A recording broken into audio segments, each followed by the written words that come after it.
takes, and that king will not reach because the rook will go to d3, James, and set up the Lucina, I think. Oh my goodness. It's over. Rook e7 takes and rook d3. Lucina, pawn already on a 6. 8 out of 10 for Murzin is looking likely, but rook e4, what a good move. There's only one move on the whole board that wins the game. Okay, that's tough. I guess I was like, king e4 looks fine. There's a lot of moves here, and he finds the only one. It was king d5. That's crazy that it's king d5 only, because, it felt like the other ones could have worked. King c5 seems fine, but this is with tempo. Yep. Rook behind the pawn. Something like take? No, that can't be right. No, yeah, just rook behind the pawn. Check. He's definitely trying here. It feels like, you kind of just want to get your king around to safety and then go take this. Maybe get the king to c8, possibly, because of maybe getting the king to c8 is the idea. He went back though, but king take. Rook takes. I can't cut him off yet, but I still should have enough ground with king c5. I'm already on a 6th rank. A lot of things are different. Yeah, the pawn already on the 6th rank. That's right. Should be enough. He goes rook takes, and this king needs to make it here. But the question is, can he manage to do that? I think king c5 and rook d2 is happening quick enough. And for example, here, rook to d2 will win the game for white. Proper technique in the rook endgame. Rook d2, rook c1, king d5.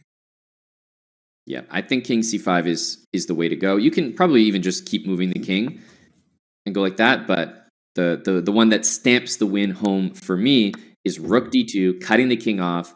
Duda will understand as soon as he sees that move that it is over, but I think he's realizing that right now. Head shake, head scratch, We've all been here. We know this feeling very well. From both sides, actually. This move, as I said, also winning. Rook d2, just as good. Yeah, the reason why I was like, maybe you go for rook d2 was because of king d8. You don't want to let it get to c8, but obviously he's not going to do that. He's in full control here, converting in his own way. Rook d2. Just rook d2 and push. Yep.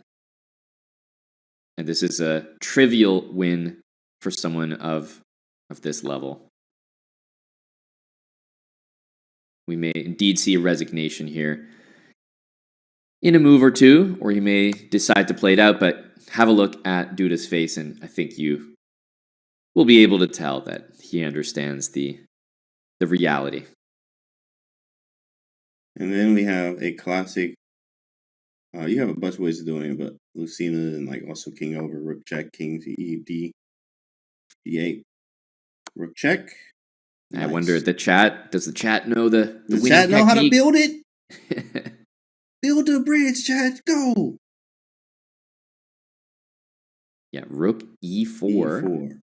Rook e5 sometimes works, but e4 is the safe square, and just seeing that move will also convince Duda that, my opponent is well aware of what needs to be done. But, I feel for him. I've been there, the frustration. So you're dead lost, but you're just kind of playing moves on autopilot because you just don't know what else to do. Then you play it out until he builds the bridge here. Yep. Which is really nice. Get to see the instructive moments here. Shout out to Duda for playing it out here. Mm-hmm. You can see it in real time. If check again, the king goes to c5, and then the only other check is to go back, and that's why that rook has been brought up to block the checks, and then that pawn will queen on the next turn, no matter what. So he's going to decide to wait there, and now you can just inch that rook even closer and build the bridge a different way by bringing it to c5, and very likely we'll see the resignation. And yes, we do. Followed our Murzin 8 points out of 10, and